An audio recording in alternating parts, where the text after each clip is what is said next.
Hi, this is DROdio, the CEO of Armory. So I'd like to dig into one of the 4 truths that we've outlined in our company manifesto. This manifesto is the document that we really think defines what a company is going to need to do to thrive and not just survive over the coming decade. Truth number 4 is that cloud infrastructure is becoming increasingly fragmented, and so is your data center. So this is 4C here, and I'd like to dig into this one specifically. I have an entire screencast about all 4 of these truths that we've outlined here if you really want to dig into some of the kind of broader conceptualization around the importance of software and how to actually get good at delivering software with safety and velocity. Okay, so some common vocab here. The process of getting from an idea to a feature in production generating revenue is the software development lifecycle, or SDLC. Today, it's very hard for companies to do this with safety and velocity. There's a lot of vendors in this SDLC, a lot of fiefdoms inside companies.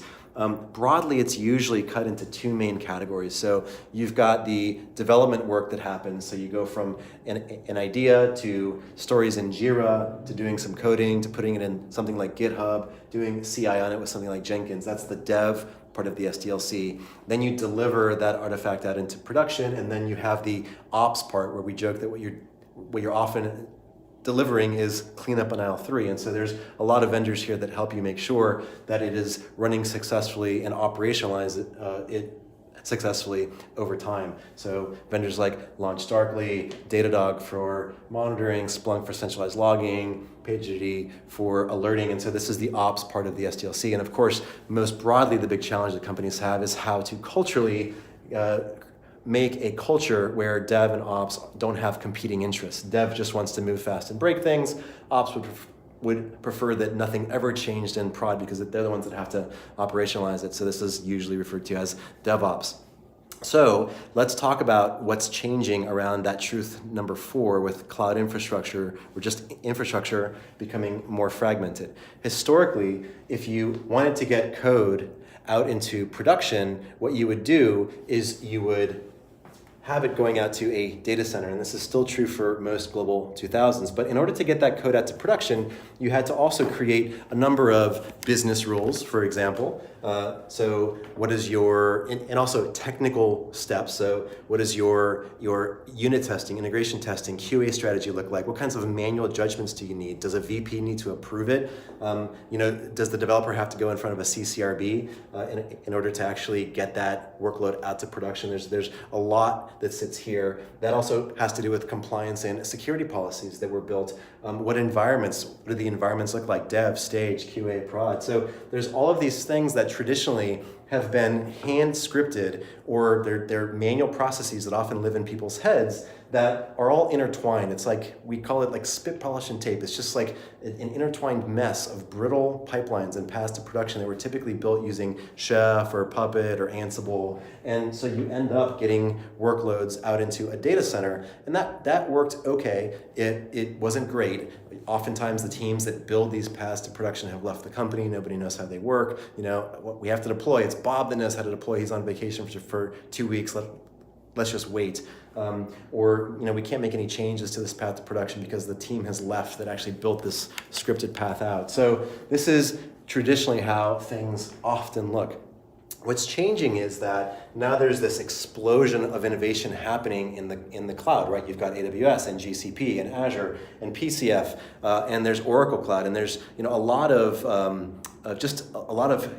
competitiveness amongst these cloud vendors to get workloads out of data centers and into the cloud. And for good reason. There's a lot of advantages to moving workloads out into the cloud. So as a company, as a Global 2000, how do you do this with safety and velocity, and also retain ownership of your use of these targets?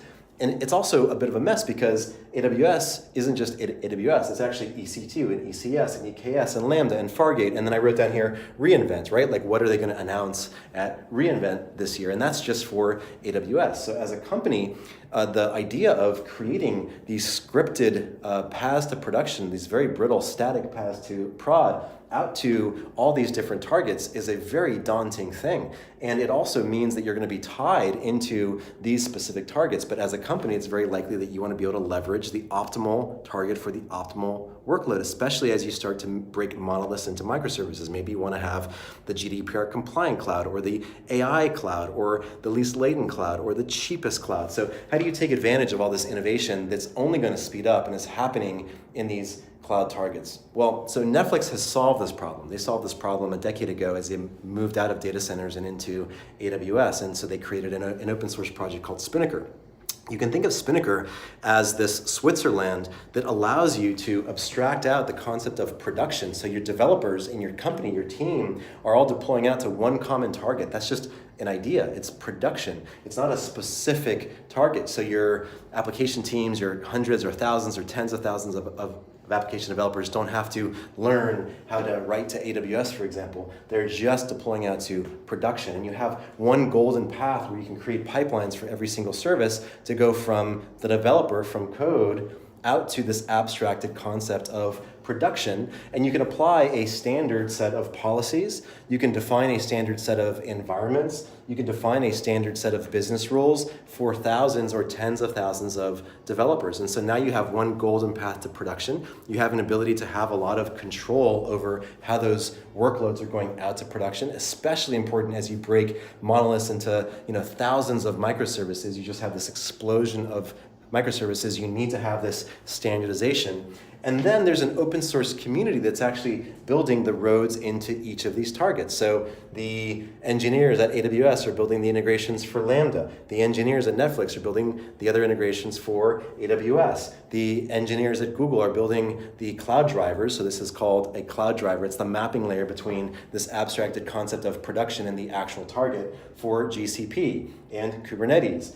The Azure engineers are building it for Azure. So you have this very vibrant community of over 6,000 people, and it's doubling annually, over 100 commits a day, and support from the cloud vendors that are allowing you as a company to abstract out the end target from your business processes and your business workflows. And you as a company can also decide, do I want this workload to go out to a VM on AWS, or do I want it to be a container in GCP? And you can change that choice. So you can also migrate workloads between different clouds with a lot of effectiveness.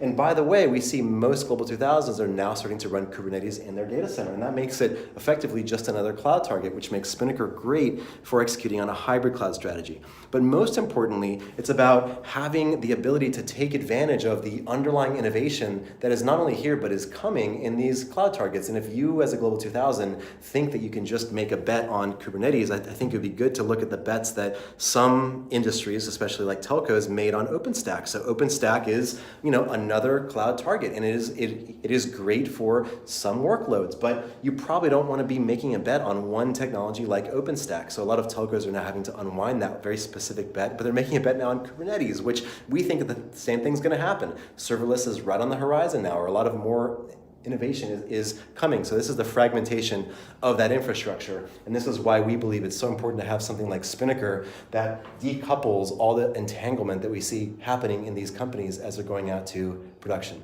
So hope that's helpful. We haven't talked about Armory in this video. I'm happy to talk more about how Armory is Spinnaker at enterprise scale. There's a lot more that we're doing beyond just this piece, but today what you probably will want to evaluate Armory for is bringing Spinnaker into your organization. We have an enterprise distribution that has enterprise-specific features and functionality, but at the core of it is open source Spinnaker. We really believe in the value of this community and the importance of having this neutral Switzerland for cloud-native software delivery. A lot of other advantages to Spinnaker, which we can't talk about in this video, we'd be here all day, but things like blue-green deployments, automated canaries, one-click rollbacks, all these very sophisticated, best-in-class deployment strategies and techniques that Spinnaker enables and you get out of the box. So there's a lot more to talk about here. Also the fact that Spinnaker acts as a single pane of glass, so you can now visualize cloud infrastructure across specific targets. So another huge benefit of Spinnaker. There's a lot more to explore if you'd like, but hopefully that helps you understand what we mean when we say that bet number 4 is that, for C, is that cloud infrastructure is increasingly fragmented. And so is your data center as you start to run things like Kubernetes in it as well. Okay, thanks, ciao.